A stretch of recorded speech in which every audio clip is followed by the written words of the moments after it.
Hola, buen día. Soy Pepe Meseguer. Quería explicaros en un problema real cómo podríamos plantear la metodología del cálculo de la cinemática de un movimiento a partir de la posición que ocupa la partícula. Imaginemos un problema en el que la partícula que seguimos está dentro de una ranura que sigue el diámetro de un disco. La ranura, dentro de la ranura, la posición que ocupa esa partícula sigue un movimiento sinusoidal, de tal forma que la distancia al centro del círculo sigue esta ley. En función del tiempo, sería A, la amplitud máxima, por el coseno de A y por T, una constante por el tiempo. Al mismo tiempo, el disco va girando. Gira de tal forma que el ángulo que forma respecto de un eje de referencia, la posición inicial, sería A por T. Es decir, que va variando con el tiempo con la misma velocidad con la que varía el ángulo del espacio de la posición dentro de la ranura. Bien,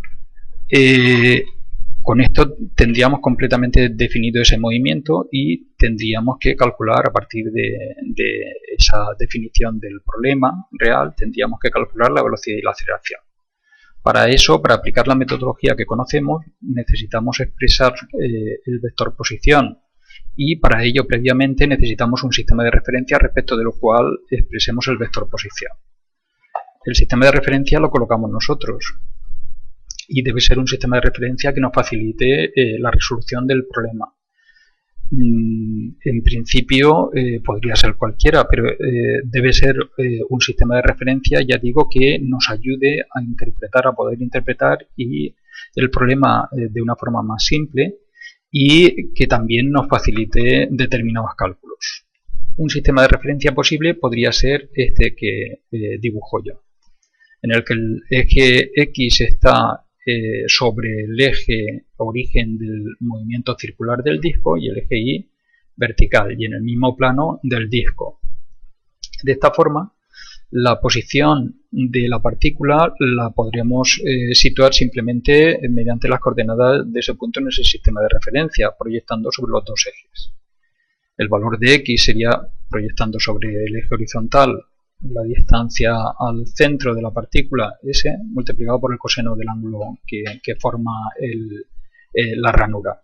Y la posición de Y, pues proyectando sobre el eje vertical, S por el seno de phi. Como tanto S como phi son funciones de tiempo, al final nos quedarían X e Y como funciones de tiempo. Y por lo tanto, el vector posición, que sería el que iría desde el origen del sistema de referencia al punto que ocupa la partícula, lo podremos expresar de una forma muy fácil. Sería un vector en el que las componentes serían las coordenadas del punto. Sustituyendo S y sustituyendo phi, obtendríamos estas dos expresiones, estas dos componentes. A coseno al cuadrado de AT por unitario Y, más A por el coseno de AT, seno de AT, por el unitario J. Y ya podemos aplicar toda la metodología que conocemos para obtener la aceleración, la velocidad y distintos parámetros que ya hemos comentado. Pues la aplicamos. El vector posición, derivándolo, obtendríamos la velocidad. El vector aceleración, derivando la velocidad, obtendríamos sus componentes. La celeridad sería el módulo del vector velocidad. Podemos ver cuál sería el cálculo, lo tenéis aquí, y llegamos a una conclusión interesante, y es que el vector velocidad tiene módulo constante, es decir, que la celeridad es constante. El movimiento se realiza a una celeridad constante, va cambiando su dirección, pero siempre a la misma celeridad. El vector tangente sería el vector velocidad dividido por la celeridad. Y ahora calcularíamos las componentes de la aceleración. La aceleración tangencial la podríamos calcular multiplicando la aceleración por el vector tangente o, si nos damos cuenta de que la celeridad tiene módulo constante, como la aceleración tangencial era la derivada de la celeridad respecto del tiempo, pues es fácil llegar a la conclusión de que la derivada de una constante es cero. Por lo tanto, toda la aceleración será aceleración normal. Esta aceleración que hemos determinado es aceleración normal. A partir de la aceleración normal podemos calcular el radio de curvatura. Recordad que sería la celeridad al cuadrado, que ya lo hemos calculado, dividido por el módulo de la aceleración, ¿no? De la aceleración tangencial, que es el módulo de la aceleración. Bien, y con eso sacaríamos que el radio de curvatura del movimiento es un radio que es la amplitud del movimiento sobre la ranura dividido por 2. Y por último, el vector normal sería el unitario de la aceleración y la posición del centro de curvatura lo obtendríamos a partir del punto que ocupa la partícula en cada instante de tiempo como el radio de curvatura, que es constante, multiplicado por el vector normal. Bien, ya tendríamos resuelto el problema. La velocidad, la aceleración, el vector tangente, el vector normal, radio de curvatura, las componentes de la aceleración. Podemos dar un paso más adelante interpretando un poco más qué es lo que quiere decir este movimiento. Un movimiento en el que la celeridad es constante y el radio de curvatura también y que es plano. Bien, en esta hoja de cálculo he representado para distintos instantes de tiempo cuál es la posición de la partícula en ese movimiento. Aquí lo tengo expresado con un valor de amplitud de 8 unidades, un valor de A que he considerado distinto para el valor de el movimiento sobre la ranura, que sería omega sub 1, y omega sub 2 para el ángulo que forma respecto de la horizontal, y también le he añadido algo que no aparecía en el problema inicial, y es la posibilidad de que exista un ángulo inicial, es decir, que para t igual a 0 el ángulo que forma la ranura con la horizontal no sea 0 y la posición que ocupe la partícula no sea la de la amplitud máxima, sino que sea la que corresponda con un determinado ángulo. En principio lo he dejado tal como aparecía en el problema, con omega sub 1 y omega sub 2, recordad, a el mismo valor.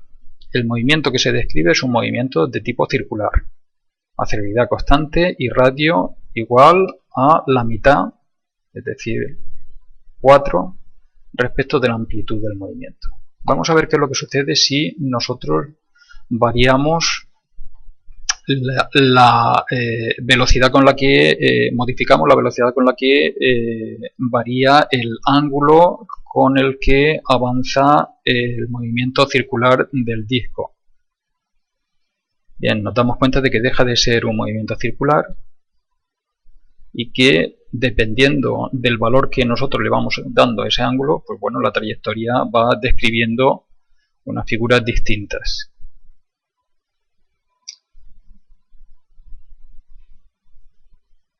Bien, vamos a ver cuál es el efecto que tienen, es decir, que y también podemos ver qué es lo que sucede con valores múltiplos. Por ejemplo, 2 veces la pulsación, pues nos daría como 2 bucles distintos, ¿no? 2 bucles, claramente 2 bucles.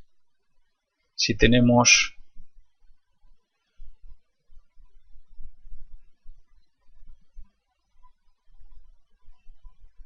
cuatro, nos darían 4 bucles, y así sucesivamente. Es lo que se conocen como figuras de Lissajous. Vamos a ver qué efecto tiene el ángulo inicial. Vamos a colocarlo en la misma posición que teníamos inicialmente, en la que la velocidad angular de los dos movimientos es la misma.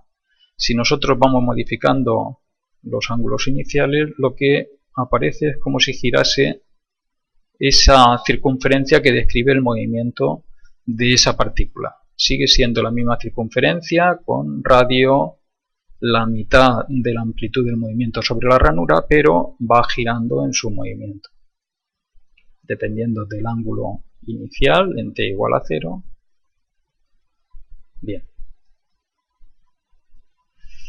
Con el otro ángulo pasaría algo parecido, pero en sentido contrario. ¿Vale? En sentido contrario. Bien, una de las utilidades que tienen las hojas de cálculo es que una vez que tenemos analizado un problema, nosotros podemos simular qué es lo que sucedería si vamos modificando distintos parámetros de los que aparecen en el problema. Bien, espero que esta explicación os haya sido útil.